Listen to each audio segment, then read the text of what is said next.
Good morning, ladies and gentlemen. I'm very, very honored to be here with you.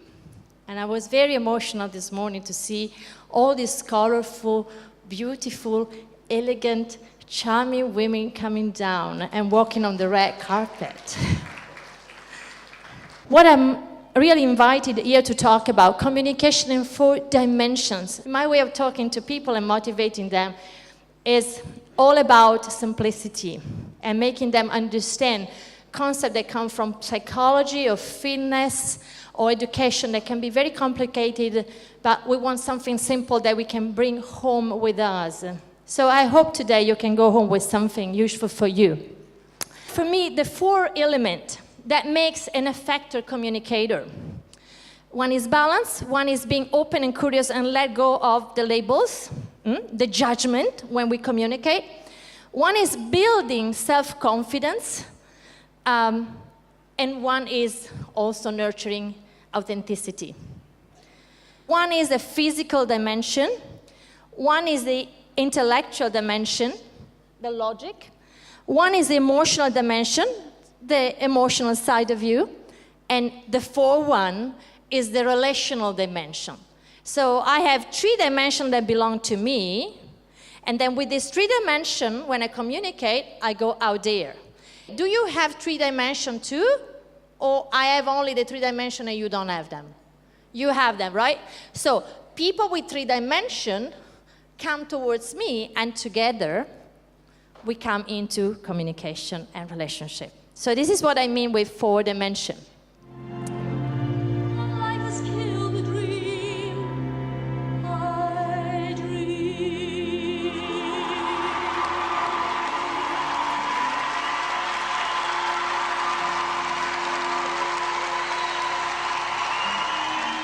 Here we can see body language, right? In a positive and in a negative.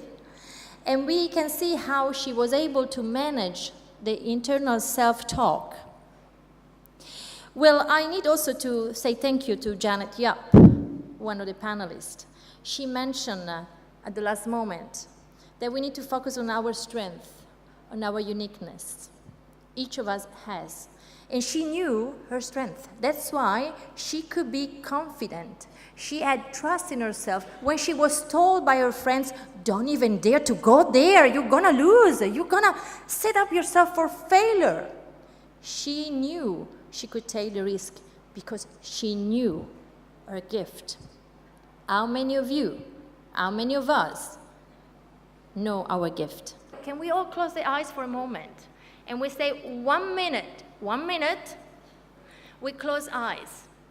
And we just become aware of what is happening inside of our brain in this 1 minute. We start now. Total silence.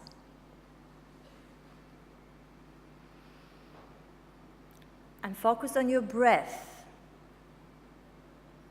And just become aware.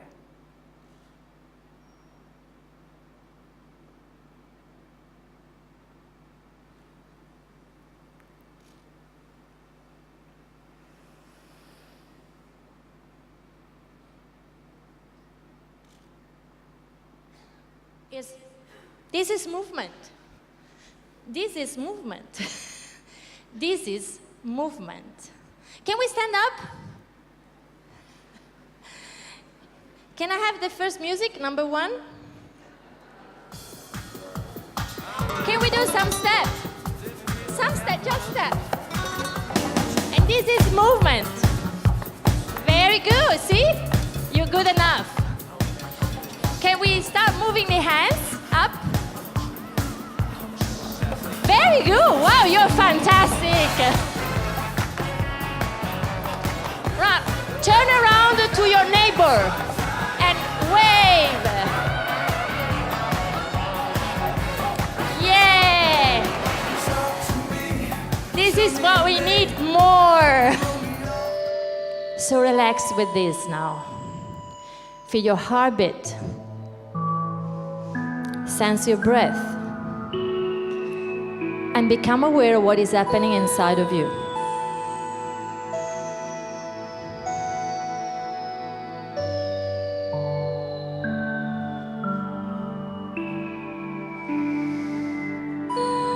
relax.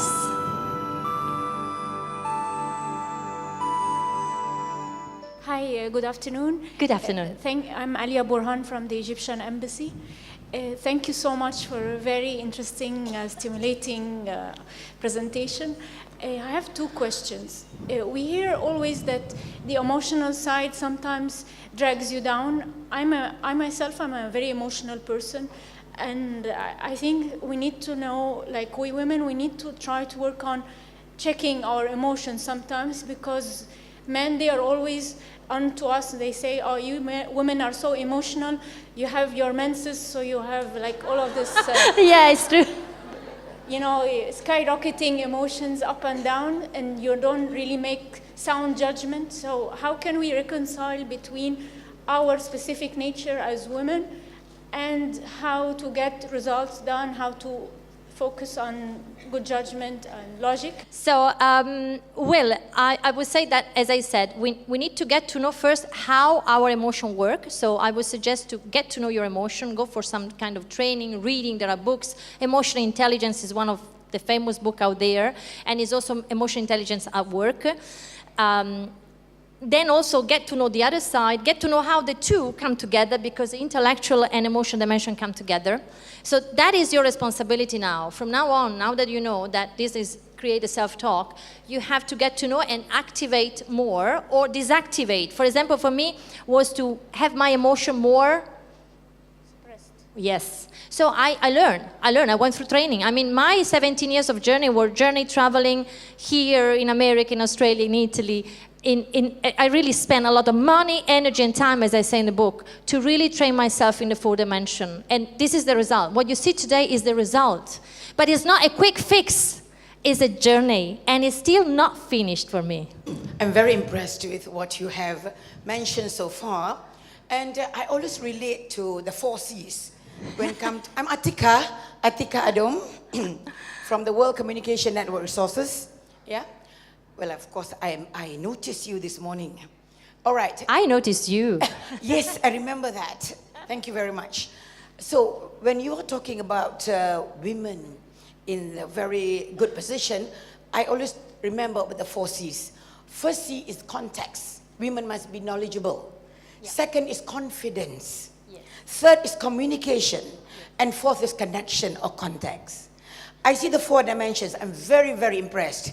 But I think you need to address another dimension, especially in Malaysia. It's spiritual dimension. All right. So probably you can elaborate more on this. We are talking to Malaysians. Do I have time to elaborate more on this? Because it takes me a little bit. Thank you so much. Thank you, because especially in Asia and in Malaysia, I lived in Indonesia, so don't forget I lived 2 years in Indonesia. I'm Christian background. This is a very delicate topic. Well, let me say that I wouldn't be where I am only with my psychological, fitness, educational tools. I am here where I am because also I nurture my spiritual side. It doesn't matter if it is Christian, Muslim, Hindu, Buddhist, Taoist, it doesn't matter. But that is a dimension that I normally don't bring into companies because it might be a quite crucial topic, very delicate. If I found an audience in my training that is open to that and homogeneous, of course I'm there. But otherwise I stay neutral. But I really thank you for bringing this, because without that, I wouldn't be what I am. I want to, at this point, quote a very important popular author, Dr. Scott Peck, psychiatrist first and then psychologist, who at 44, after many years where, you know, he was just a doctor in no faith, decided that without faith, he couldn't get really the result that he wanted with his clients. So he said, real psychological maturity comes only if combined with spiritual maturity. Did I answer your question? Thank you very much indeed. We all have a story. We all have our luggage, and we walk with this luggage in life. And my message to you is take the journey, take the first step, and go. If I did it, so you can do.